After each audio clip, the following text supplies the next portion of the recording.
Let's You can look a talk little, you about can it. look a little more enthused, by the way. Dude, I'm sorry. I'm trying. Yeah. So, I mean, we just spent the last several days in this coaches collective, where we were exposed to a lot of different bodies and people, mentalities, thoughts. And in that, there was a lot of discussion around movement limitations, right? That coaches were having. There was a lot of strategies presented for identifying and dealing with that, both from us and some other people. The one thing I'd really like to kind of go into then is discussing. Let's start with some terminology about what is this movement set that we're discussing. So I really liked it. One of the things that you talked about this weekend is your definition toward mobility. So what is mobility? Yeah, I think you're right. We need to kind of put some clarity around these different terms because it can get lost in translation a lot depending on who you talk to and what account you happen to follow on the Instagram or any type of social media, right?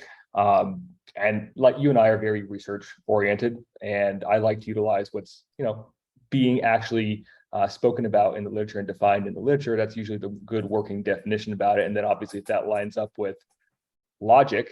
I'm pretty sure that this weekend we were defined as the scientist and the birthday party. Absolutely. I'm totally owning that.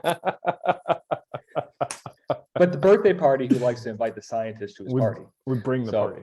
We bring the party, which is a nice compliment. It's kind of entertaining too. It's one of my favorites. Anyway, so I think the three biggest terms that I think get thrown around there and often confused are range of motion, flexibility, and mobility. And they often get interchanged together, even though I think they are all three of them very distinct in their own way. And this is where you get into debates with people and arguments around these types of words and what movements are associated with each one. But it becomes very difficult to arrive at a very logical, rational conclusion when the words that you're using have different definitions in each person's head. So I think the first thing that we need to do is then, once again, have a solid, clear definition on what each one of these terms mean. So I think the good place to start is what's the difference between range of motion and flexibility, right? So flexibility and range of motion are kind of related in that range of motion is a measurement of flexibility. So how large of a degree, right, joints can move from point A to point B, all right? It's a good measure. It's a measure of the motorability of flexibility, because flexibility is a motor ability, right? It is just it's on the same grounds as something like strength and endurance and coordination and agility. Flexibility is something that every human is capable of doing, okay?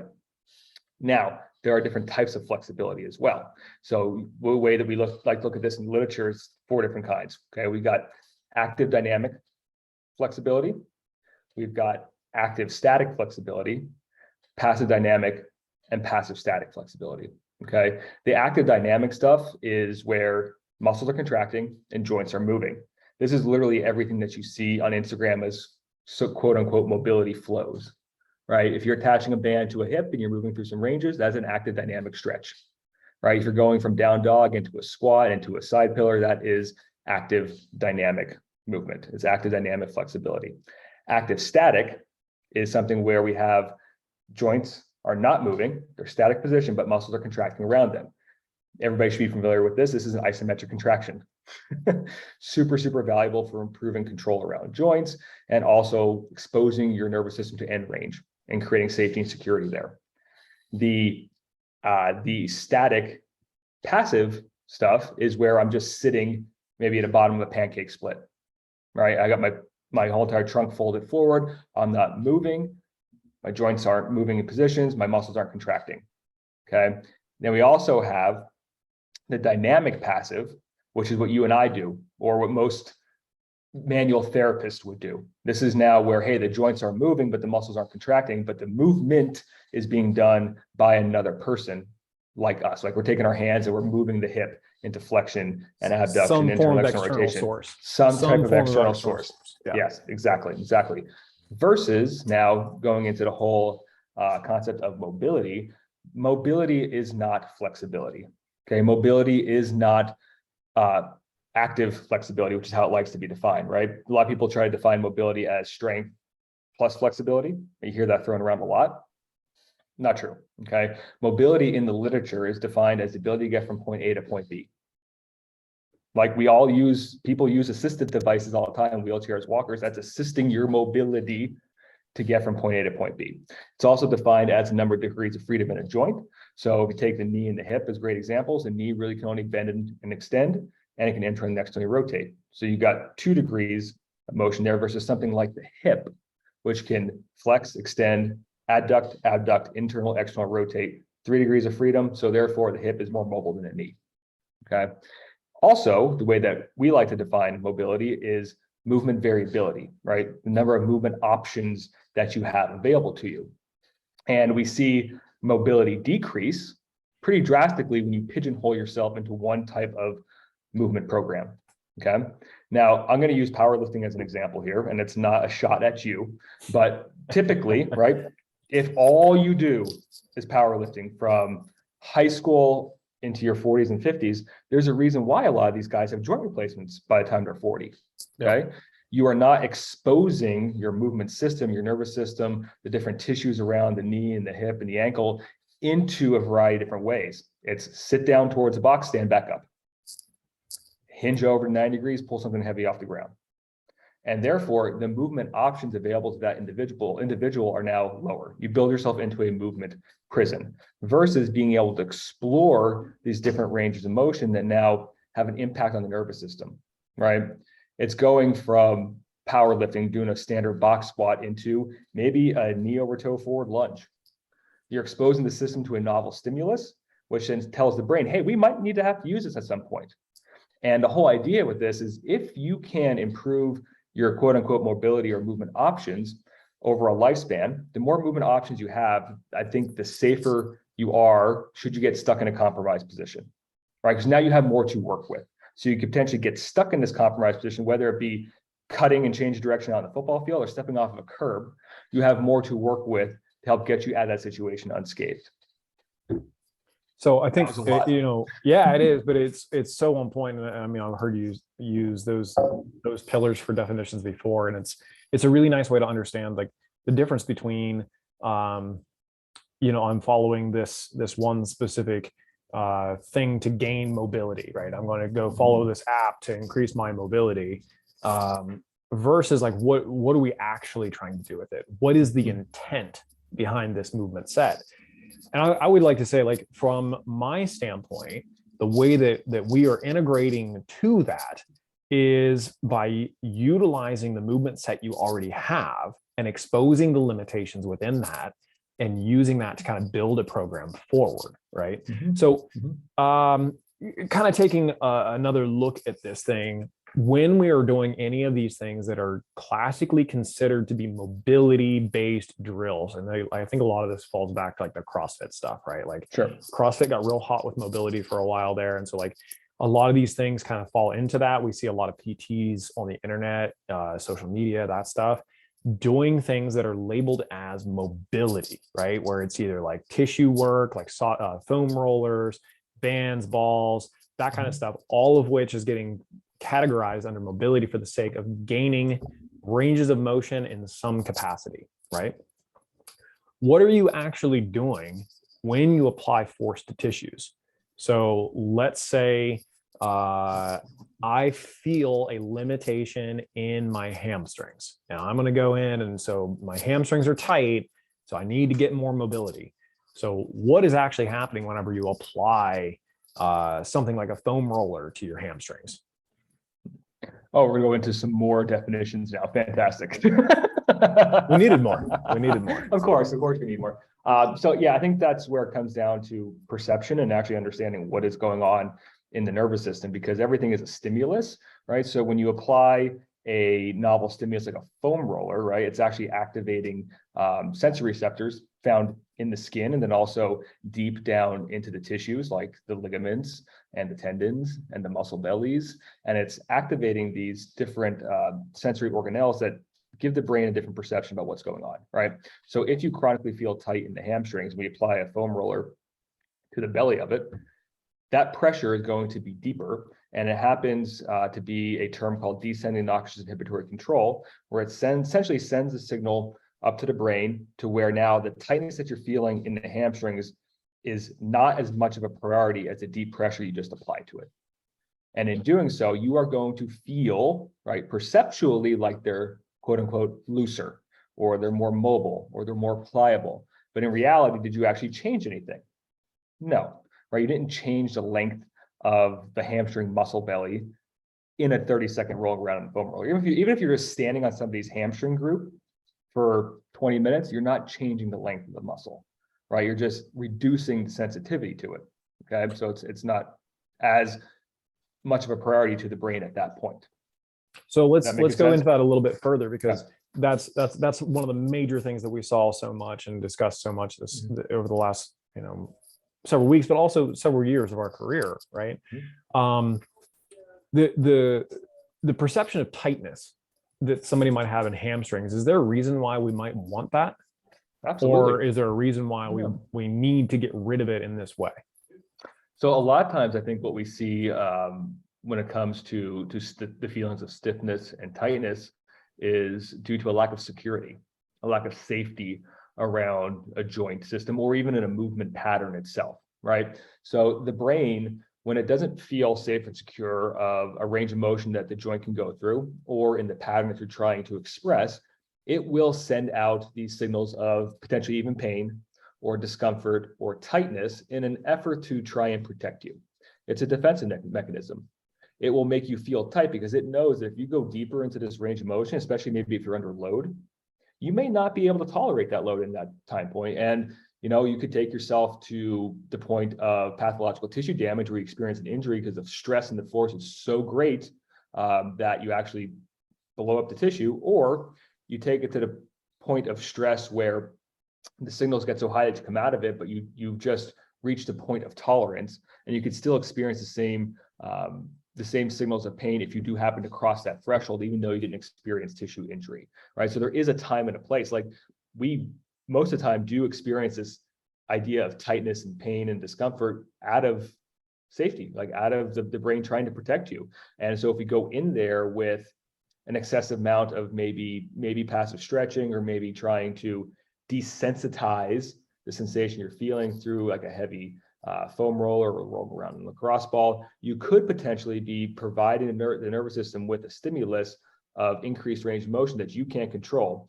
And so now we go and try and load it, and we do experience some tissue deformation or injury because that defensive mechanism is no longer there. Right. So looking at that then, based on how we kind of handle these cases, right? Because I firmly believe there's a time and a place for everything. Any of this stuff can apply, and it can be very useful. But we also know that things like application of force through things like a foam roller, et cetera, have a very, very transient effect. And what I mean by that is that I believe, and you can correct me if I'm wrong on this one, but I believe the research said that 3 seconds of force application from a foam roller shows tissue elongation. So we know, number one, we're not actually changing the underlying tissue. It's not possible from that standpoint, right? That 3 seconds of force is not actually creating tissue length in any appreciable way. But I believe that if nothing is done, 30 minutes after that, that tissue length returns, or that tissue stiffness returns to about the same, right? So from that standpoint, what we're doing then is basically just playing with your nervous system. So working with that descending noxious inhibitory control to create these length relationships. So what do we need to do then, from how we handle a lot of these cases, to create a longer term strategy to improve overall movement, and then being able to use that in a more appreciable way? Yeah, I think a lot of it comes down to actually understanding the source of what you're feeling, right? And that is where we try to shed some light onto a lot of this movement assessment stuff through the idea of attunement and awareness around what's going on inside your body, right? And so it's not as important for us to actually disclose what we see visually. We need that individual to actually feel it and understand it, because then that's how the brain and nervous system will actually take the suggestions and the strategies and the movement application way more seriously and actually utilize it, right? Because, we can bring this into something like low back pain, where that is most of the time a stress overload, right? Or even psychosomatic in nature, where the brain is essentially very defensive over everything that's being inputted into it right now from a whole host of different lifestyle factors. And you just happen to hold that stress sensation there. So it comes back to understanding and peeling back those layers. But then also from a movement assessment standpoint, this is why I always like to start with having people feel different pressure in the bottom of their feet, or maybe even laying on their back with their eyes closed, because you have to tune inward. Like, we take away the visual input, and you have no choice but to actually feel what your body is experiencing and what it's going through. But most importantly, where your nervous system is holding itself as a baseline, right? And that makes things way more interesting, I think, as an aha moment for the individual. And then we can start to connect the dots from there to actually put together a movement program to essentially give them what they don't already have. Right. We need to be able to shed light on, I call it the dark zones of their movement literacy, and be able to expose their nervous system to these potentially novel ranges of motion, or these novel movement patterns, so that their nervous system can then integrate it. That's the point. So I think that, yeah, exactly. So like, I think that it's important to understand how our nervous system and how our brain will interact with things like movement capacity. And what we're actually doing to change that then is the interaction with the nervous system. If something is not significant to our brain, as in, if I do a static stretch for 3 to 5 minutes and I gain some amount of transient length to my hamstrings, and I do nothing with them following that up, that added movement was not a significant change. That was not something significant to my brain that it says, hey, this is valuable, let's hold on to it. So the key with that is then making it a valuable and significant movement that my brain will now recognize and say, oh, we use this for these things. This is where this movement set becomes so important to us. So now let's hold on to that motion, and then we can have access to it at another point in time. This is that evolutionary piece to us, right? Where the things that don't matter start to become eliminated. We start to take those away, which inherently means that we have to understand and appreciate what is significant to the individual. This comes back to our interview process for the intake, but also to create a movement program for that individual that they're more likely to use to get through those ranges of motion, right? Because if it's not something that they want to do, it's not something that is important to them. Like, I can use powerlifting for me and for a lot of the people that come through the door that are powerlifters. But if that's not a significant thing to you because you want to rock climb, I'm not going to use powerlifting principles for the rock climber unless that's what they want to include into their movement set. But for sure, we're going to do movement, right? We're going to be adding things and addressing it in that way. So this comes back to the principles you and I've talked about several times of, doesn't really matter what the exercise is. It's how I'm applying it and how I'm using these things to develop these programs, right? Yeah. Well, exactly. What you're saying is that the intention behind what you're doing matters, right? So you and I, we do not like wasting our time with things. And I sure as hell do not like wasting my clients and my athletes' time with things, right? And this is coming from personal experience. I was a catcher for a long time playing baseball. My ankles were dog shit because I was up on my toes forever. My ankles didn't know what dorsiflexion was, right? So if I spent 3 years trying to roll the bottom of my feet out, trying to do all the banded mobilizations, I ended up taking my joint through a greater range of motion in my knee than it was capable of withstanding, and actually had a little bit of a meniscal injury because of that, because my foot couldn't control it, right? And it was frustrating to spend 3 years trying to quote unquote mobilize and stretch and roll out my ankles to an appreciable range of adequate dorsiflexion range of motion, but to never get anywhere. It was never changing the way that I was squatting. It was never changing the way that I was walking. It was never changing the way that I was. It never impacted my expression of movement and the things that I like to do every day.